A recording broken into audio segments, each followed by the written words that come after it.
Selamat datang di channel Alur Donghua. Sebelum menonton, silahkan subscribe, biar Mimin tambah semangat update-nya. Mu Peiling saat ini sedang duduk di lantai pertama paviliun ketika Han Li tiba. Ketika dia melihatnya, dia segera berdiri dan menyapanya dengan mata cerah dan hormat yang anggun. Han Li melambaikan tangannya dan menyuruhnya berdiri, "Tidak perlu menungguku saat aku tidak ada.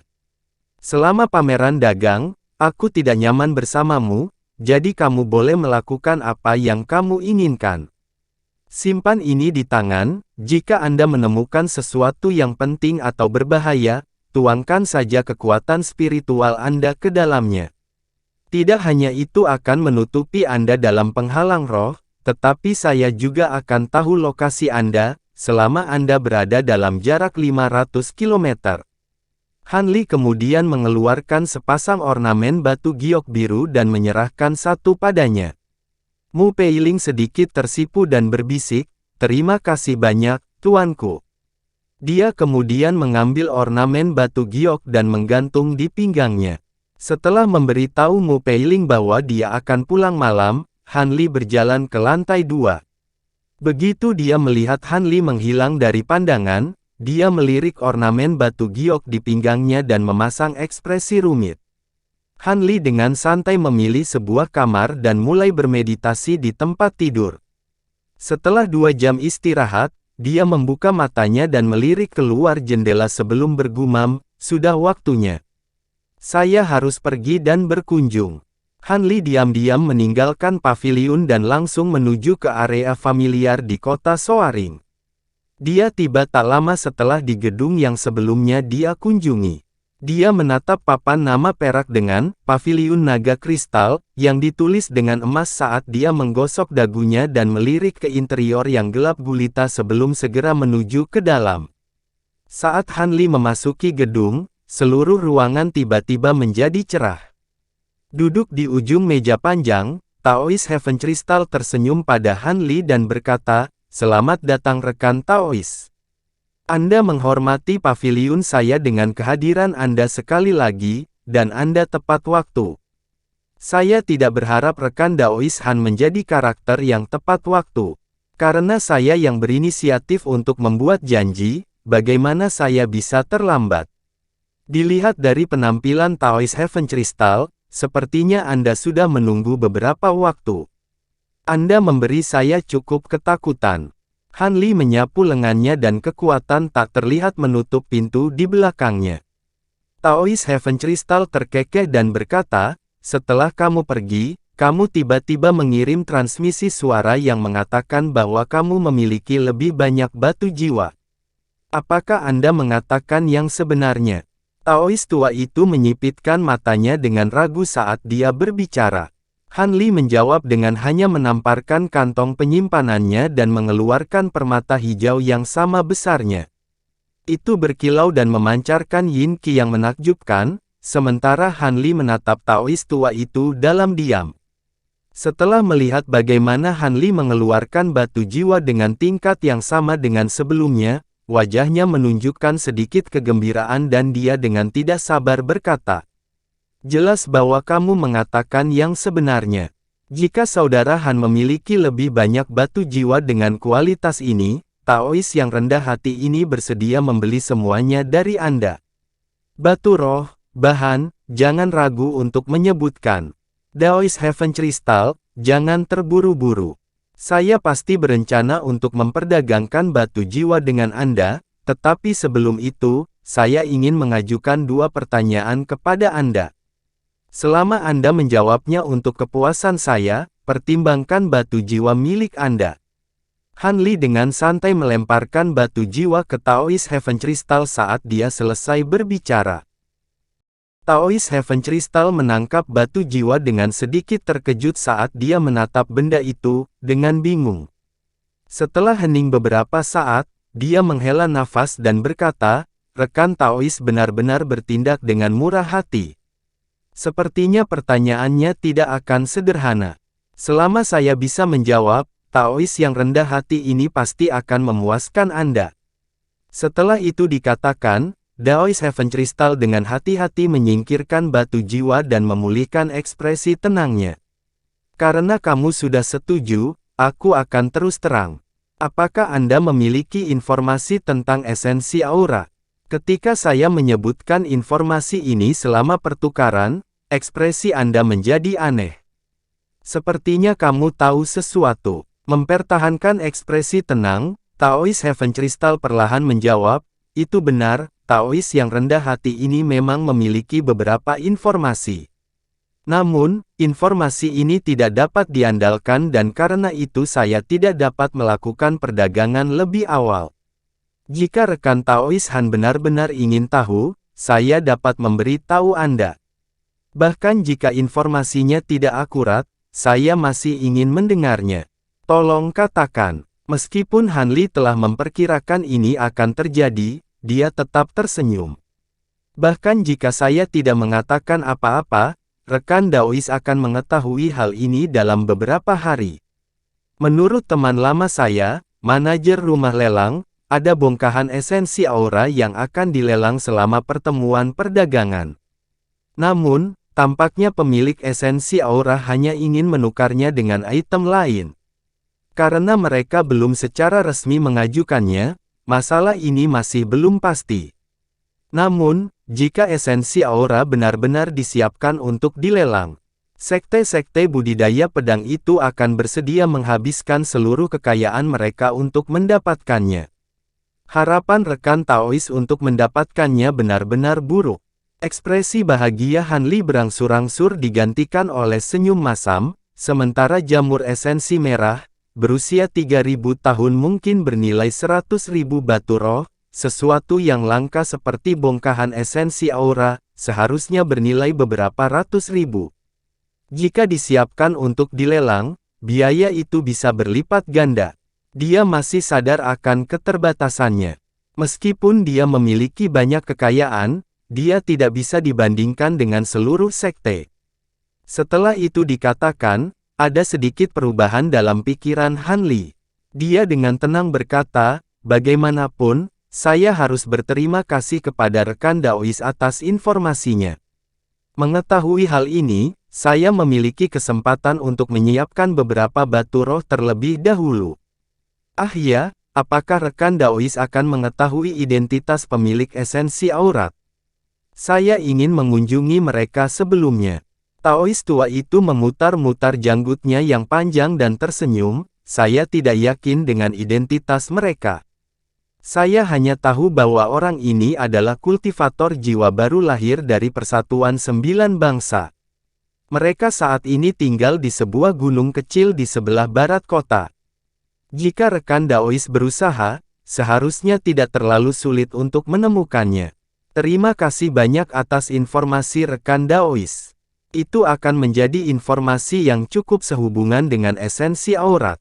Untuk pertanyaan saya selanjutnya, saya berharap rekan Daoist Heaven Crystal memberi tahu saya tentang batu jiwa itu. Ekspresi ramah Daoist tua itu langsung berubah setelah mendengar Han Li. Dengan mata yang cerah dan berkedip-kedip, dia dengan cemberut bertanya, rekan Daoist, apa maksudmu? Daoist yang rendah hati ini tidak sepenuhnya mengerti. Han Li dengan teguh menatap Daoist tua dan berkata, saya tidak akan menyembunyikan bahwa saya juga mengerti sedikit tentang penyempurnaan boneka. Selain itu, saya menemukan beberapa sisa-sisa boneka kuno dari kediaman gua seorang pembudidaya kuno, dan di dalam sisa-sisa itulah saya menemukan batu jiwa ini. Jika saya tidak salah, batu jiwa ini seharusnya sangat penting untuk para pembudidaya kuno menyempurnakan boneka. Dari cara Anda mengumpulkan batu jiwa ini. Pada saat yang sama dia mengucapkan kata-kata itu, Han Li segera menjadi waspada. Meskipun tidak mungkin, Han Li membuat dirinya waspada jika Daoist tua itu tiba-tiba melancarkan serangan. Ketika Daoist Heaven Crystal mendengar ini, wajahnya menjadi tanpa ekspresi dan matanya menjadi sangat dingin. Dia kemudian menatap Han Li dalam diam. Han Li menjadi sangat berhati-hati begitu dia melihat reaksi kultivator tua itu, tetapi ekspresinya masih tetap tenang. Dia menamparkan kantong penyimpanan dan dia mengeluarkan kotak batu giok seukuran telapak tangan. Dia kemudian membuka kotak giok dan menggesernya ke seberang meja ke Taois tua, mengungkapkan dua batu jiwa yang bahkan lebih besar dari yang sebelumnya. Ekspresi dingin Taois Heaven Crystal akhirnya pecah karena kegembiraan. Dengan ekspresi heran, dia dengan murung bertanya, "Bagaimana kamu mendapatkan batu jiwa yang begitu besar? Apa kamu punya lagi?" Ketika Han Li mendengar ini, dia tersenyum pada Taois Heaven Crystal tetapi tidak mengatakan apa-apa. Taois tua itu menanggapi kebisuannya dengan mengatakan, saya dapat menjawab pertanyaan Anda, tetapi sebagai gantinya, Anda harus memberi tahu saya bagaimana Anda memperoleh batu jiwa ini." "Itu bukan masalah." Han Li sudah mengantisipasi ini akan terjadi dan langsung menjawab. Taois Heaven Crystal dengan dingin berkata, "Seperti yang kamu katakan." Taois yang rendah hati ini menemukan metode pemurnian di reruntuhan pembudidaya kuno dengan beberapa teman. Menurut apa yang dicatat, boneka-boneka ini sangat kuat, tetapi bahan yang mereka butuhkan sangat berharga. Selain itu, mereka masing-masing membutuhkan batu jiwa yang sesuai untuk disempurnakan. Namun, batu jiwa ini sangat sulit ditemukan. Sampai sekarang, saya belum dapat menemukan banyak. Mengapa saya langsung berdagang untuk mereka dengan tidak sabar? Sekarang, giliran rekan Daois Han untuk memberi tahu saya bagaimana dia menemukan begitu banyak batu jiwa. Han Li dengan tenang menjawab, "Ini cukup sederhana. Saya sebelumnya tidak tahu bahwa pembudidaya kuno menyebut barang-barang ini batu jiwa. Saya hanya mengenal mereka sebagai sesuatu yang diperoleh dari Umbra dan harus menghabiskan banyak usaha hanya untuk mendapatkan beberapa." Kegembiraan berkedip-kedip di mata Taois tua itu dan dia buru-buru berkata, "Binatang Umbra. Saya belum pernah mendengar tentang mereka sebelumnya. Di mana Anda akan menemukan binatang iblis seperti itu?" Alih-alih menjawab pertanyaannya, Han Li malah bertanya, "Apakah rekan Daois bersedia membiarkan saya melihat jenis boneka apa yang Anda rencanakan untuk disempurnakan? Atau mungkin bahkan desain boneka yang kamu peroleh?" Begitu Taois tua itu mendengar apa yang diinginkan Han Li, kegembiraannya yang tak terkendali segera memudar. Dengan ketenangannya yang baru pulih, dia berkata, "Sepertinya rekan Daois Han berencana menggunakan ini untuk memerasku." Han Li dengan tenang berkata, "Memeras. Kata-kata itu keliru. Sampai sekarang, saya tidak pernah menuntut Anda, alih-alih, saya memberi Anda beberapa batu jiwa yang langka. Jika rekan Daois tidak merasa pengaturan ini menguntungkan, anggap saja saya tidak pernah mengajukan pertanyaan kedua, dan Anda dapat menyimpan batu jiwa itu."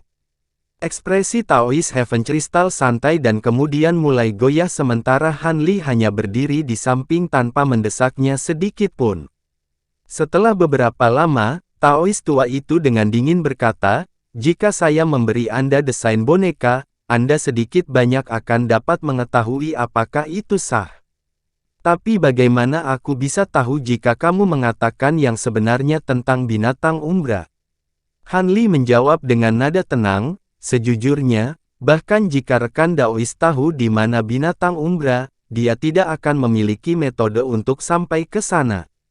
Tidak hanya tempat itu mematikan, tetapi bahkan jika seseorang cukup beruntung untuk masuk, tidak ada cara untuk kembali.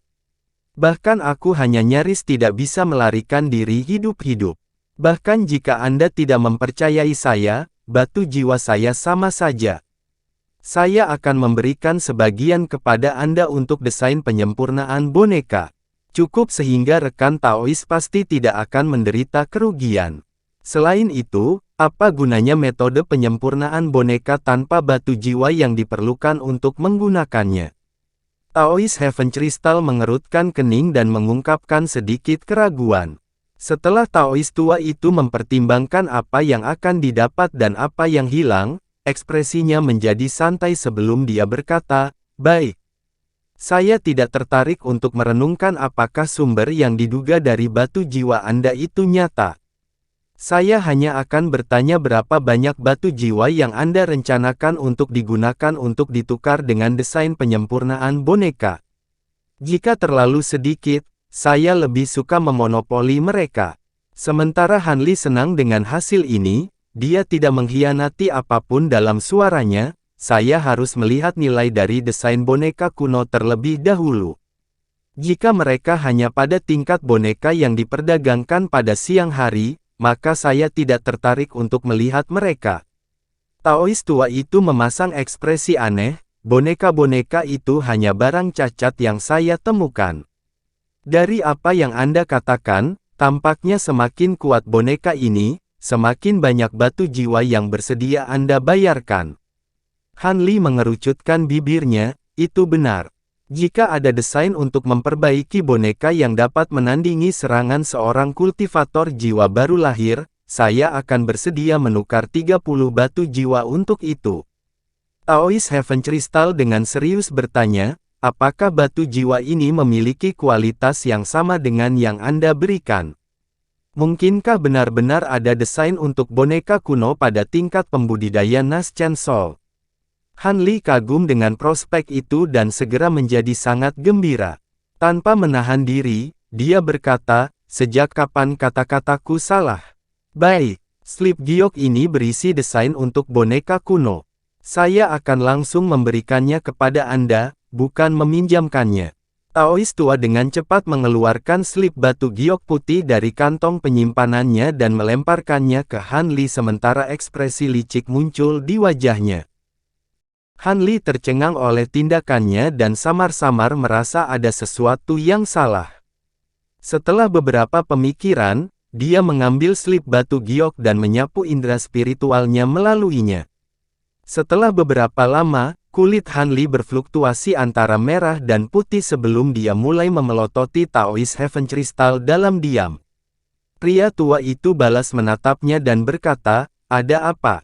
Yang terbesar dari desain boneka ini mampu menandingi serangan pembudidaya tahap pertengahan Nas Chansol.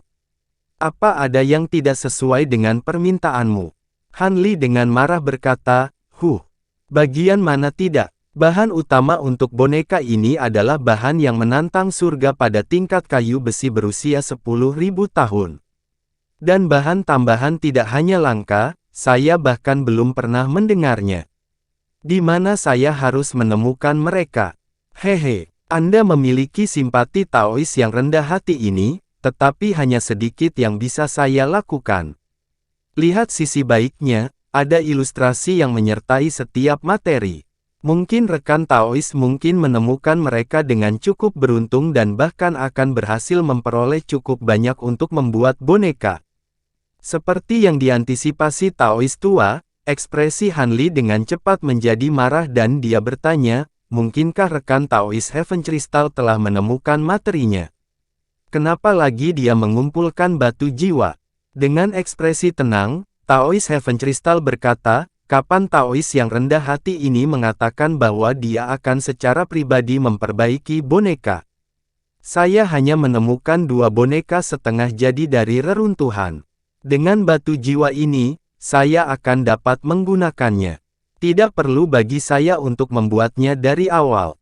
Kamu, setelah mendengar ini, Hanli terdiam untuk waktu yang lama. Baiklah, Taois yang rendah hati ini sudah memberimu desain penyempurnaan boneka. Sekarang tentang mereka milikmu. Sebelum Taois tua itu bahkan bisa selesai berbicara dengan senyumnya yang tidak tulus, Hanli dengan sedih menyapu lengan bajunya ke seberang meja. Dengan kedipan cahaya hijau, setumpuk kecil batu jiwa muncul. Taois Heaven Crystal sangat gembira, tetapi dia pikir dia harus mengatakan sesuatu lebih jauh karena malu. Hanli menepisnya dengan melambaikan tangannya dan berkata, karena aku ceroboh, aku menderita kerugian yang cukup besar, tapi aku tidak punya keluhan, setelah hutangnya dilunasi, saya akan pergi. Hanli memberi hormat sebelum meninggalkan gedung dengan murung. Taois tua itu melirik sosok Hanli yang pergi dan menggelengkan kepalanya dengan mata tertutup. Dia kemudian menganggukkan kepalanya dan dengan penuh semangat menempatkan tumpukan permata ke dalam kantong penyimpanan. Dia telah berhasil menukar beberapa desain boneka yang tidak dapat digunakan dengan begitu banyak batu jiwa. Itu wajar baginya untuk merasa puas. Dengan batu jiwa ini, dia akan bisa menyelesaikan boneka setengah jadi itu. Namun, Taois tua itu benar-benar terkejut melihat Han Li mengeluarkan begitu banyak batu jiwa dan memikirkan lebih tinggi. Tanpa sepengetahuan Taois tua, ekspresi muram Han Li telah benar-benar menghilang ketika dia berjalan beberapa jalan jauhnya. Sebaliknya, dia memegang slip batu giok putih dengan senyum aneh di wajahnya. Sementara kayu besi berusia 10.000 tahun akan terbukti sulit untuk diperoleh orang lain, Han Li hanya membutuhkan sedikit waktu. Adapun bahan yang seharusnya tidak diketahui, mereka tampaknya dapat diselamatkan dari sisa-sisa boneka yang dia temukan di aula surgawi, jika dia tidak salah. Jika beruntung, dia seharusnya bisa mengumpulkan bahan-bahan yang dibutuhkan untuk membuat beberapa boneka kelas tinggi. Dengan kekuatan yang menyaingi para pembudidaya Nas Chainsaw, boneka-boneka ini akan meningkatkan kekuatan tempurnya beberapa kali lipat. Teknik bonekanya yang sebelumnya usang akan sekali lagi menjadi salah satu gerakan membunuhnya. Selanjutnya, slip giok juga berisi beberapa desain untuk boneka yang setara dengan pembudidaya formasi inti. Meskipun mereka dapat dianggap langka, mereka masih dapat dibeli dengan sejumlah besar batu roh. Boneka yang lebih lemah ini mungkin tidak menimbulkan ancaman bagi pembudidaya Nas Chainsaw ketika dalam kelompok kecil, tetapi jika membuat beberapa ratus, mereka akan memiliki kekuatan untuk memaksa pembudidaya Nas Chainsaw untuk menghindar. Namun, ini hanya renungan. Bahkan desain boneka kelas terendah memiliki biaya yang setara dengan harta sihir biasa. Membuat beberapa puluh dari mereka, belum lagi beberapa ratus, adalah sesuatu yang Han Li tidak mampu saat ini. Memperbaiki beberapa ratus boneka kelas 3 sekolah 1000 bambu hampir membuatnya bangkrut. Bahkan setelah menjual sebagian besar bahan binatang iblisnya pada saat itu, dia masih hampir tidak mampu membelinya. Biaya boneka tingkat Nas Chainsaw bahkan lebih tinggi. Han Li tersenyum masam pada pemikiran itu dan terbang menuju gerbang barat kota. Meskipun hari sudah larut, tidak ada bedanya baginya. Karena itu, dia memutuskan bahwa ini masih saat yang tepat untuk mencari pemilik esensi aura. Dengan dimulainya pameran dagang secara resmi, para pembudidaya dari berbagai wilayah di benua selatan surgawi sekarang memadati kota. Pada awal hari kedua, rumah lelang mulai menerima tawaran berbagai barang berharga. Barang langka yang ditampilkan menarik perhatian banyak pembudidaya kaya. Seorang pembudidaya setengah baya yang berdiri di bagian paling depan aula mengenakan senyum lebar di wajahnya dan berkata, potongan esensi aurat dijual kepada rekan Taois ini seharga 760.000 batu roh. Ada nampan zamrud yang duduk di atas meja kayu merah yang memiliki biji emas samar seukuran kenari yang tampak sama sekali biasa-biasa saja. Setelah itu, seorang kultivator berjubah perak dengan bersemangat berjalan ke depan dan menyerahkan batu roh sebelum memperoleh esensi aura. Duduk di antara penonton, Han Li hanya menghela nafas sebelum pergi dari aula lelang. Meskipun barang-barang berikut yang akan dilelang bahkan lebih berharga, dia memiliki sedikit keinginan untuk itu. Pada malam itu, dia dapat dengan mudah menemukan pemilik esensi aura dengan indera spiritual. Namun, pemiliknya hanya akan menukarnya dengan telur binatang iblis kelas 7 atau bahan pemurnian harta karun legendaris bernama Divine Unity Paste. Tidak memiliki keduanya, Han Li hanya bisa pergi dengan kekecewaan. Tapi dari apa yang dikatakan, Han Li menyadari bahwa dia hanya memiliki esensi aurat yang cukup untuk meredam 7 pedangnya. Namun Han Li masih berpartisipasi dalam pelelangan untuk Auric Essence. Tapi begitu harganya melebihi 500.000 batu roh, Han Li benar-benar menyerah. Tampaknya masih cukup lama sebelum dia bisa menyelesaikan formasi pedang aura. Setelah meninggalkan pelelangan, Han Li berkeliling kota, membeli bahan tambahan untuk penyempurnaan boneka. Setelah dia selesai, dia menuju ke sudut kota. Dia ingat apa yang dikatakan Markis Nanlong sebelumnya. Karena ini sudah hari keempat pameran dagang, dia dengan penasaran menuju ke lokasi yang disebutkan dalam slip giok. Setelah Hanli menyapu lingkungan dengan indera spiritual, dia berdiri di depan sebuah bangunan batu. Dia mendekati pintu, dan pintu itu terbuka bahkan sebelum dia mengetuknya. Seorang pria berjanggut panjang, berjubah ungu mengenakan mahkota batu giok kemudian berjalan keluar dari gedung. Markis Nanlong berbicara dengan agak antusias, "Rekan Taois Han, Anda telah tiba. Biarkan saya memperkenalkan Anda kepada rekan-rekan kami."